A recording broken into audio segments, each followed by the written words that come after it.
Hey guys, I'm Max Dilendorf, crypto lawyer.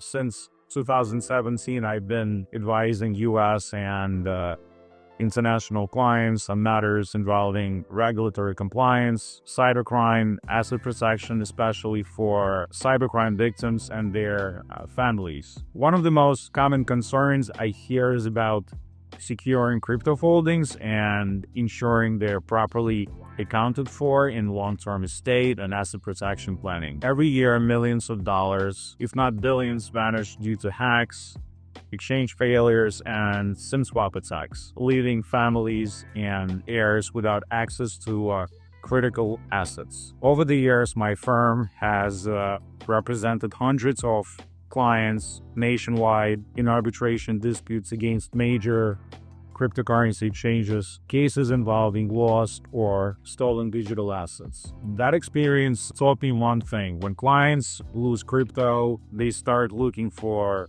structures that promise protection. And that often leads to questions about Cook Islands trusts. These offshore trusts are heavily promoted online as bulletproof asset protection tools and estate planning solutions. But for most U.S. residents, especially those not moving abroad, Cook Islands trusts simply don't work as advertised. If you are a U.S. resident living stateside, these structures rarely make any sense. They are expensive to establish and maintain, often costing tens of thousands of dollars annually, and they require giving up full control of your assets to a foreign trustee. That means you no longer manage or directly access your own crypto or investments. Beyond cost and control, there is the legal reality.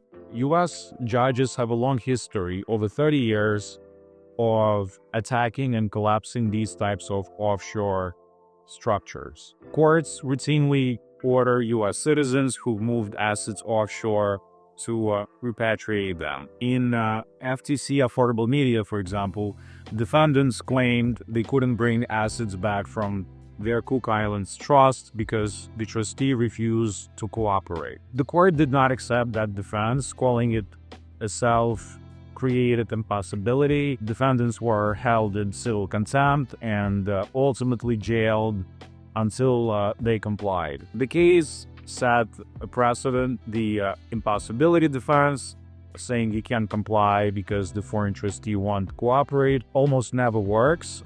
Judges view these trusts as deliberate attempts to frustrate U.S. courts' authority. Another major issue is the 10-year clawback rule in bankruptcy.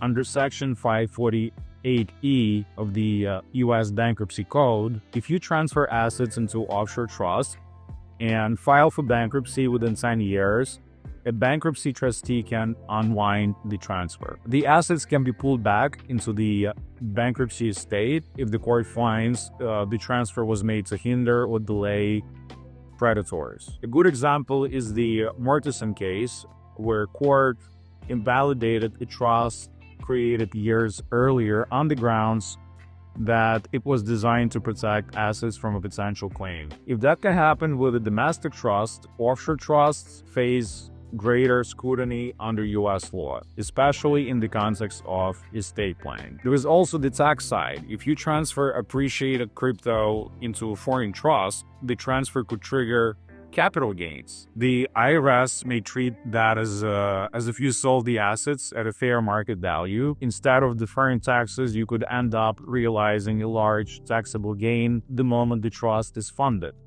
On top of that, offshore trusts come with heavy compliance burdens. You need to file annual disclosure requirements like FBAR, FATCA, IRS Form 3520, and non-compliance can lead to penalties exceeding the value of the trust itself. And beware of cookie-cutter structures marketed online.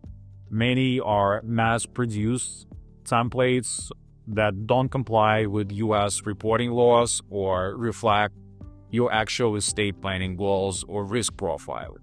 The one-size-fits-all offshore plan can create more problems than it actually solves. For most U.S. residents, there are better, safer, and more practical domestic alternatives. Properly structured family limited partnership or domestic asset protection trusts in states like South Dakota, Wyoming, Nevada can achieve the same estate planning objectives as Cook Islands trusts without the loss of control, legal exposure, or tax complications. When combined with strong crypto custody like Insured, institutional cold storage, or multi-signature wallets, domestic structures can offer real, effective protection and estate planning clarity. In short, Cook Islands trusts have their place, but they are not a universal solution for everyone. For U.S. residents, they often create more risk than reward. A tailored domestic or hybrid estate planning strategy built around your assets, family goals, and risk profile almost always provides better protection and peace of mind. Thank you for watching, and I will see you in the next episode.